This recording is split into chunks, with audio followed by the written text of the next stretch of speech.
Ito yung tatlong bagay na tandaan ninyo kasi nasa loob kayo ng paaralan. Una, hindi jowa ang kailangan mo ngayon. Huwag mong ibuhos ang buong puso mo sa taong hindi ka sigurado. Baka kasi sa huli, iiwan ka niya rin. Pangalawa, piliin mo ang barkadang may pangarap.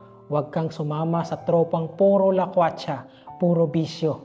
Kasi sa huli, ikaw din ang magtatapos. Hindi sila ang magdadala ng diploma mo. Pangatlo, huwag mong sayangin ang pagkakataon na nandito ka. Maraming kabataan na gustong makapasok sa eskwela pero walang kaya. Pero ikaw nandito, may baon, may uniforme, may chance. Huwag mong sayangin to.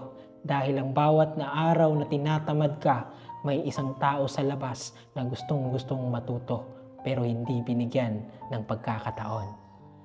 Kaya tandaan ninyo, kung pinabayaan nyo ang pag-aaral nyo ngayon at pinagpalit ninyo sa pansamantalang saya, kayo rin ang mahihirapan pagdating ng panahon.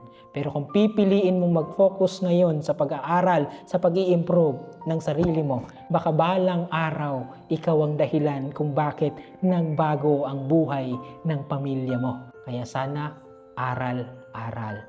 Huwag jowa, huwag barkada, huwag lakwatsa. Kasi may mga batang gustong mag-aral pero hindi nakapag-aral na tulad mo.